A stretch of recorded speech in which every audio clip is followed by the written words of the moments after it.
Fonologia é uma palavra formada por dois elementos gregos: fono, que significa som ou voz, e logia, que significa estudo ou conhecimento. Seu significado é literalmente estudo dos sons. Os sons que essa parte da gramática estuda são os fonemas.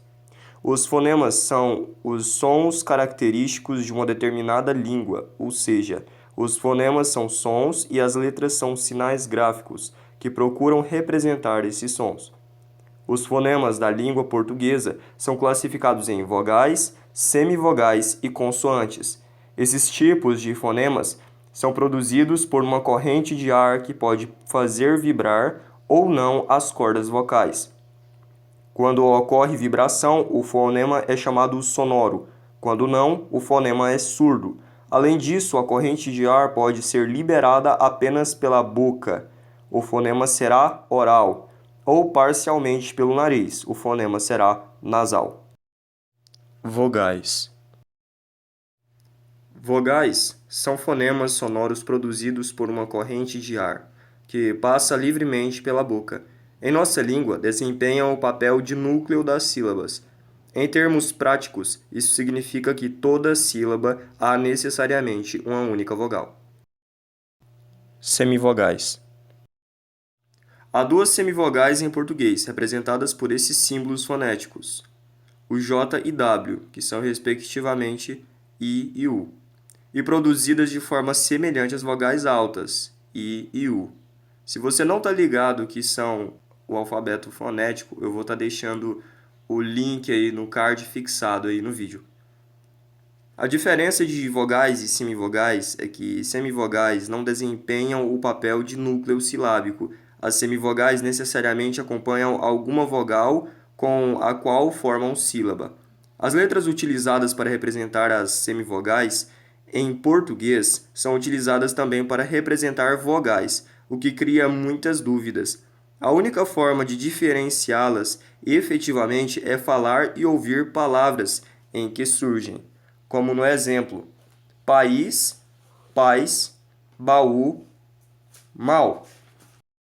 Em país e baú, as letras I e U representam, respectivamente, as vogais I e U. Já em paz e mal, essas letras representam as semivogais, respectivamente aos fonemas J e W. Em algumas palavras, encontramos as letras E e O, representando as semivogais, como no caso de mãe e pão. Consoantes. Para a produção de consoantes, a corrente de ar expirada pelos pulmões encontra obstáculos ao passar pela cavidade bucal. Isso faz com que as consoantes sejam verdadeiros ruídos, incapazes de atuar como núcleos silábicos. Seu nome provém justamente desse fato, pois em português sempre soam com as vogais, que são os núcleos das sílabas. A classificação das consoantes baseia-se em diversos critérios. Pelo o modo de articulação, que indica o tipo de obstáculo encontrado pela corrente de ar ao passar pela boca.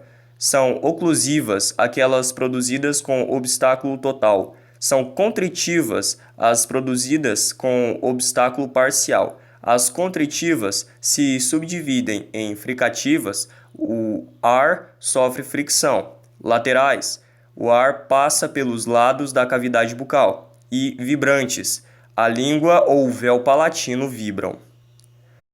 Pelo ponto de articulação, indica o ponto da cavidade bucal em que se localiza o obstáculo à corrente de ar. As consoantes podem ser bilabiais, os lábios entram em contato, labiodentais, o lábio inferior toca os dentes incisivos superiores, linguodentais, a língua toca os dentes incisivos superiores, alveolares, a língua toca os alvéolos dos incisivos superiores, palatais, a língua toca o palato duro ou o céu da boca, e velares, a língua toca o palato mole ou o véu palatino. Além disso, as consoantes podem ser surdas ou sonoras, de acordo com a vibração das cordas vocais, e ainda orais ou nasais, de acordo com a participação das cavidades bucal e nasal no seu processo de emissão. Uma observação a ser destacada. Em alguns casos, as consoantes distinguem-se uma das outras apenas pela vibração das cordas vocais. É o que ocorre, por exemplo, com P e B. Compare pomba e bomba. Ou T e D. Compare testa e desta. Nesses casos, as consoantes são chamadas homorgânicas.